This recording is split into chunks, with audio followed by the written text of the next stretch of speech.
Well, it's time for us to have our conversation. Tonight we're talking about the state of a nation. Number one, obviously focusing on the probe on the sugar. Obviously, it appears like to have hit headwinds, obviously, again, following the directive of the Speaker last week.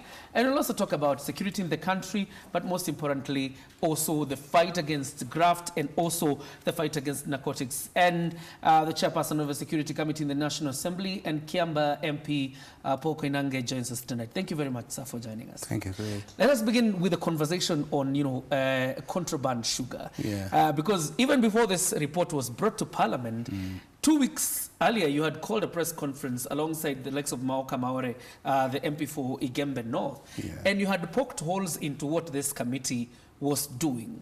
What were your reservations against the committee? One, we started investigating about contraband sometimes in the month of May. We had been invited in State House, members of different departments in the House, to come and listen what KEPSA were talking. And KEPSA had several concerns. And concerns that touched my Department of Administration National Security.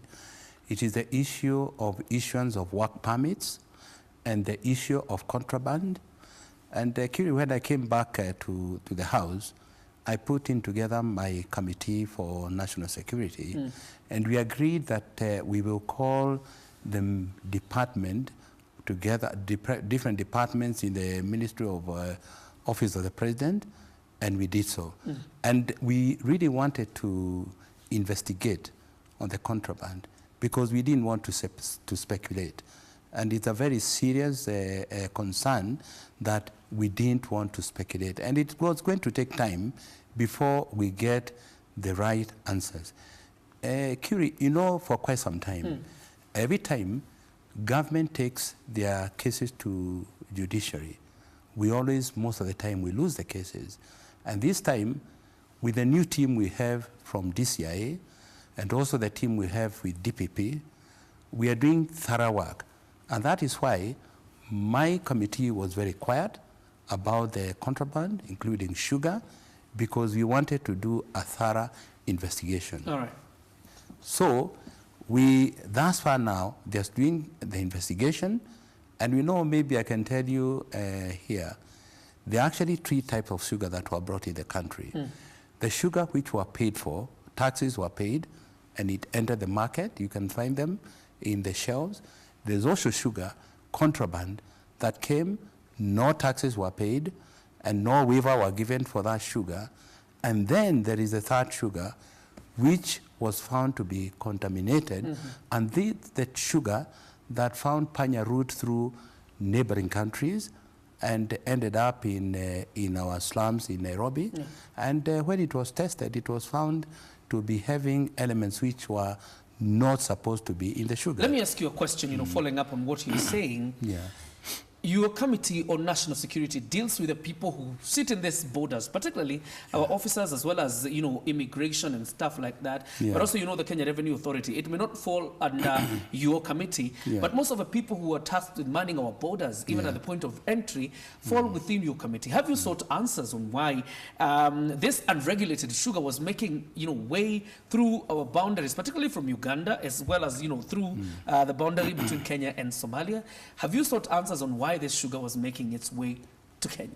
You see, in the past, especially on the border, when goods are coming, especially contraband goods, they are actually brought by cartels, cartels that have already know how to bring these commodities in the country.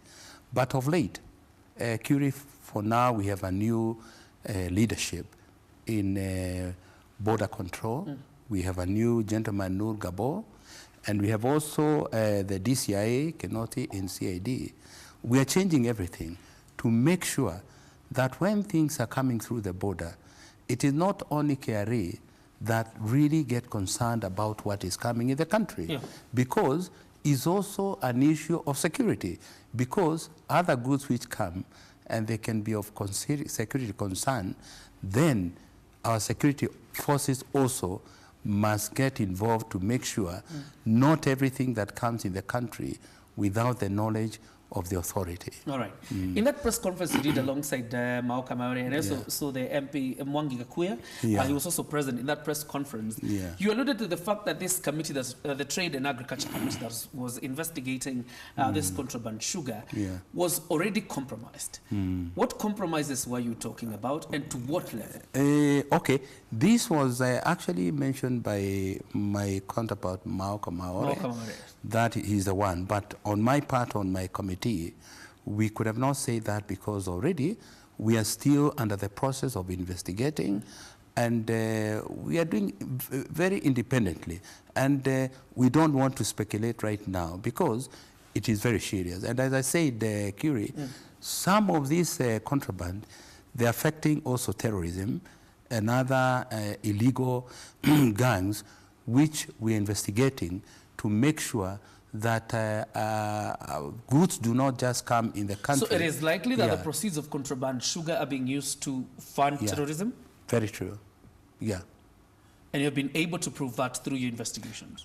We have not gotten all the information, but what I can say, the route that the sugar comes from South America through other neighboring countries, here, and the goods are sold, we are still investigating to know where that money ends when the money has been given after the supplies have been sold in Kenya. All right. Let me ask you, because when you look back, obviously, at the investigations being done by the Trade and Agriculture Committee, did it give you a sigh of relief when the Speaker made his ruling last week on the nature of the report, and of course accusing the committee of doing a shoddy work? From where you sit as the chairperson of the National Security Committee, did it give you a sigh of relief that the Speaker had overruled this report? Well, Curie, I'll say that, well, it was a sigh of relief, but for me, with my committee, we are still pursuing quite a number of things. And I can tell you, Curie, it's not only an issue of sugar. There are very many other items which our country gets very much affected. And you know, it does not only affect the health of our people, it also affects the security of our people because we do not know where this money goes. It also affects our farmers because when sugar comes and our farmers are not able to sell their sugar, or they close their factory, like Mumias and all that, the security of our people, farmers, is not taken care of. So I have a concern myself, mostly is about the security of my people. That is the security of health of our people, the security of the farmer, the security of our country, because who ends up with that money, which is so the sugar. The other question, obviously, you know, the concern, particularly amongst Kenyans, is on multiplicity of these investigations. The Security Committee is investigating contraband sugar. Trade and Agriculture, obviously they had to petition the Speaker, you know, for the Speaker to say there was no special committee to be formed. Rather, the departmental committees should investigate this. And there's a multiplicity of investigations that we are having. Are you concerned that Parliament is using too much time in, you know, engaging in all these investigations, when all of you could actually, you know, use one line and investigate, instead of your committee investigating, the other committee investigating, and the other investigating the same matter? Oh, no, Curie. You see, like my committee, like I've said, my concern is mostly purely security. Okay? The other committee, they may get concerned the issue of trade, okay? They may get concerned how the goods have come in the country, and that's up to them. But my committee, the key concern is the security. And you know something, Curie, when everything lands at the port of Mombasa and comes in the country, mostly it's no longer the other ministries. It's actually the Office of the President, Administration and National Security. Because when these things are taken to Mashinani, to our Dukas and all that, it's actually the chief and the other people who are knowing what is being sold. And if they're sold bad things, the first person who intervenes are the chiefs and the local administrators. And that's how administration, national security have to always open their eyes to see what is happening. All right. Of course, the other concern is informed by, you know, multiplicity of these investigations. It's also generated from the fact that it has been revealed, and you have seen those reports in the last few days, that it is likely that members of parliament are being compromised by the witnesses they call up. And we have seen pictures of MPs getting cozy with people that appear before them who are actually importers of this contraband sugar. So could it be that the multiplicity of investigations where you have this committee and this other investigating is because of rent seeking? You see, Curie, and I've said with you here before a number of times, my concern, I don't know whether anybody is being compromised, but I'll say my concern all the time as a leader is the issue of integrity. And I believe if we have integrity as leaders, then we have no problem to be serving the people of this country. Whether you're in any committee, you should be doing the job that you're supposed to do, because you don't get compromised very easily because you have integrity. But if you're not, then you have a problem. All right. Let's talk about your committee and what it is working on. In terms of the penalties, you're changing the law to deal with contraband goods and people who bring in contraband goods. What are the extent, or rather, what is to what extent are you changing the law, and what are the punitive and deterrent issues that you're putting in the Thank you, Kiri. You see, we had the CS for Interior came the other day, and of course he pleaded for new laws to be put in place. And I can tell you there are two areas which are very sensitive, and is an area where the war is really big. It's the area of narcotics and the area of contraband. And Curie, you know, in the other places like Malaysia and Singapore, in order to fight the people who are getting involved, you just don't fight by penalizing them little amount of money. And I can tell you, we like narcotics, we'll be traveling to Mombasa very soon to visit the area. And I can tell you, from 500,000 that you get a penalty, we are going to put it up to 30 million.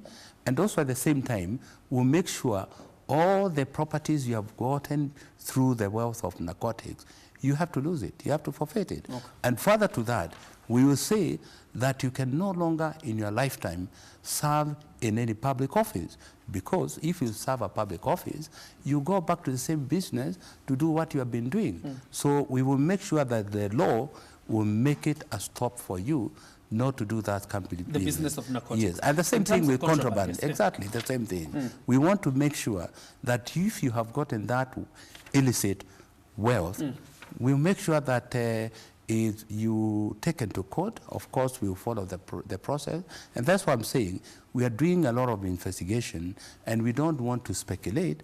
And once you're taken to court and you're found guilty, we'll make sure you're penalized, you lose all the properties that you have gotten through the illicit wealth, and also at the same time, you don't hold a public office. Because if you hold a public office, how much money are we looking at? Because you're talking about the seizure of property. We are talking a penalty will go up to 30 million, as opposed to what we used to have 500,000 shillings. It's not good for somebody who talks of millions when you're dealing with drugs or you're dealing with contraband. So when you are convicted in a court of law, the automatic fine in the proposals you're having is that one will be fined 30 million. That's right. A seizure of their property. Exactly. As well as being barred from ever holding public office. Exactly. Fantastic.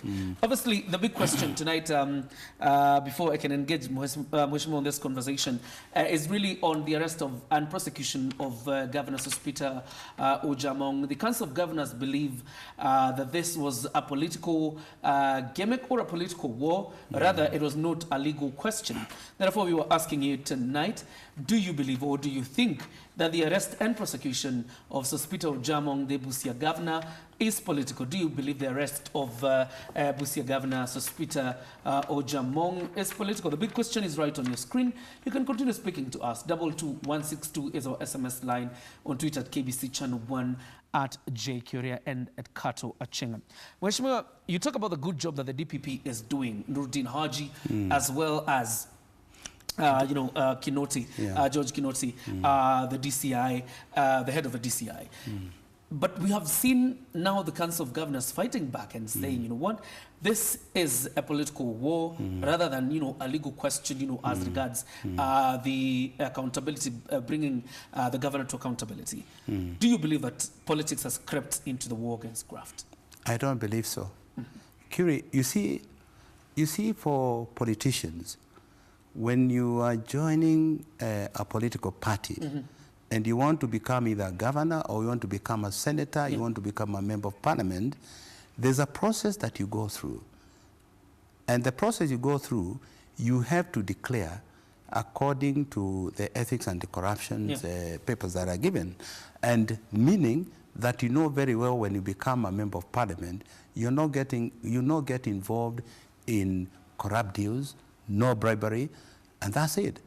But I have realized most of the people, once they get into a problem, and you know this has been there, you say because of my tribe, you say because of my political alliances, you say it is political, it is trying to hit back at me, but that's not true.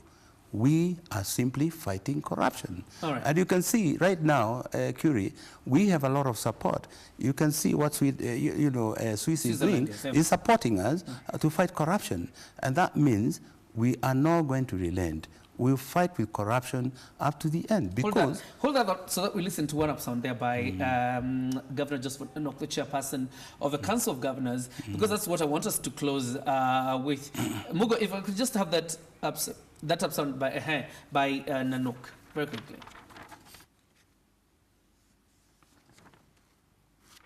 Alleged loss of county funds, over 10 governors held a closed meeting at councils.